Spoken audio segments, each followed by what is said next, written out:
It is, of course, music on the inside that is the main thing. But, you know, presentation does help you get past just passing it on to somebody else and actually putting it in your tape deck.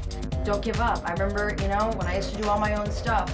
And if you believe and you have a passion for this and you believe that you can make it happen for yourself and there's nothing else you'd rather do, then stick with it. Because for every 100 packages I may have sent out in the beginning of my career 10 years ago, I may have gotten 3 to 5 responses. Back then, I played too hard, especially for San Francisco. Couldn't get a gig in this town because everybody's like, you play too hard. Until I started taking myself elsewhere, and then I got a little more respect in my own town.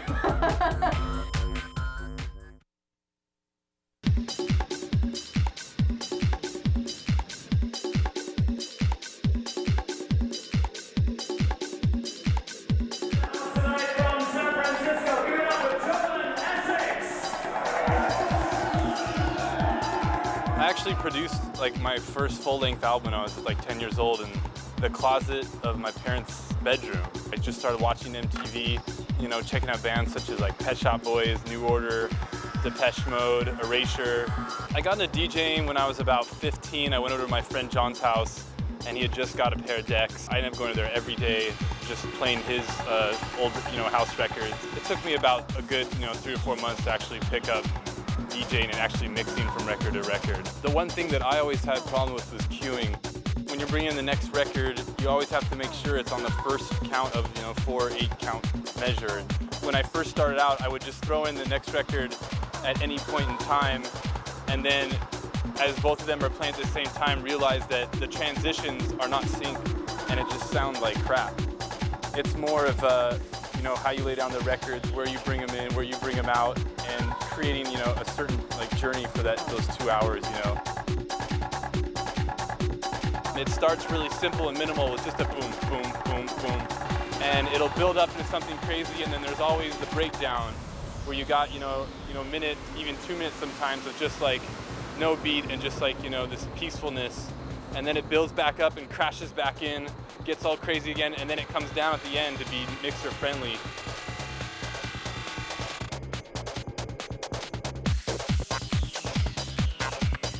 DJing is kind of easier when you're traveling because all you got to carry are your records. Whereas when I play live, you know, I got a mixer, I got a synthesizer and monitors, and I got all this crap on the plane. When I play live, it's different. Like usually when I DJ, I go to a club and there's, you know, 10 other DJs playing, and I like to try to give people, you know, something different. I'm able to play some of my stuff that's never pressed, so they get to hear tracks that they never hear otherwise. I like using a lot of ethnic sounds, African children or bongos or jungle sounds.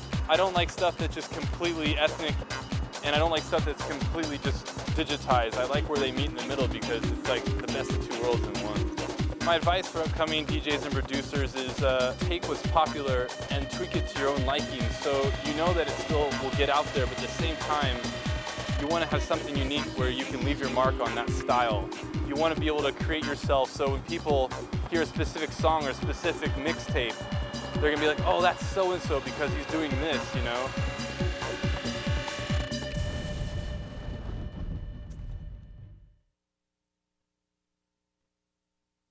When I started releasing music, most of it was dance-focused, very DJable in a typical definition of what dance DJs spin. But as time went on, more and more of the stuff that I was making didn't really fit into a techno or dance floor framework. There's a lot of stuff that I've made that really is DJable, but not, it's very techno, but at the same time, it's very wrong. I think when we were all really into dance music at the start, it was something of an underground thing. It was something kind of celebrating difference in a way.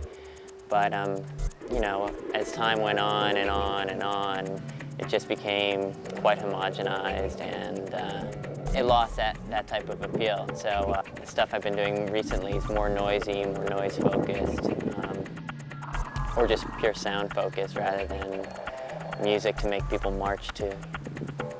For my job, I program audio and video software. It's called Max and MSP.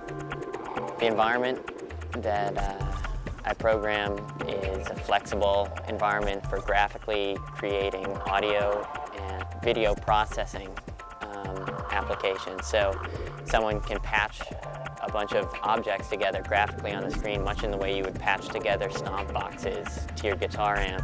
So it's like a flow chart of information that's processed in different ways. So in my music, I do use that software as well as others, as well as acoustic and analog means of producing sound. So laptop performance thing is kind of dry. It's like watching somebody at their job. So recently I try to do it not on stage. I don't really like being in front of the audience. I mean, I wouldn't like being in front of the audience anyways. Typically I'll sit off stage and we'll project video that we do live onto some stage area or another wall. I remember at Detroit this past year, a lot of people were upset or they thought I wasn't playing because I wasn't on stage. So different people have different things that they expect. Some people were happy that they didn't have to sit and watch yet another nerd sit there in front of their laptop, just staring at the screen, fiddling with the trackpad. But other people, they want that. They want something to latch onto. They come to see the performer in this kind of, naked state or whatever. For small labels, I mean, you're not going to make any money doing it yourself. You might have the satisfaction of having something physical you can spin. But I'd recommend just making MP3s, share them with people, burn CDRs for friends. It's just, there's no need to use these distribution channels or, have final pressed product to get your music to other people to appreciate. When I first started DJing, I practiced for like 4 hours a day, man. That's all I did. I drove my roommate crazy playing the same records over and over, and it's like you have that passion, and when you have that, you should need to go for it, man, and keep on going. If you could learn in the beginning really good and really fast, it's definitely going to help you at the end. What defines DJs is the records they play, the style on how they play it, and their skill. And I think one of the most important things is the records, man. It's like when you're mixing trance, you're pretty much a technician. You're programming. You're just trying to make the mix as smooth as possible so the people dancing get the best groove. Most of the time when I play very like melodic, very uplifting, like hard trance. Sometimes I'll get down really progressive, but the progressive is still very like uplifting. Melodic cyber trance is not like known as a genre where you could like mix really long. It's definitely shorter mixes. I think more of the skill and more of the creativity is in the programming. Like what record are you gonna play next? Usually when I play, I'll practice and I'll try to come up with a rough set, a rough idea what I'm gonna do. So if I'm playing an hour, I got like 11 records I could fit in an hour, right? Well, I'll bring 50 more records than those 11. And 9 out of 10 times I won't play those 11 right in a row because the energy or the crowd just wants something a little bit different. There's some cool stuff you'll see. People will be listening to music and they'll just be so in tune with it, man. It's like they just got struck by lightning and the lightning's going through them for like the whole time, the whole party, and man, I wish I could get like that. When I DJ, I try to pick out a couple people dancing that just totally feel what I'm doing and what the music's doing, and you go off them because there's always going to be people standing around and you don't want to feed off their energy.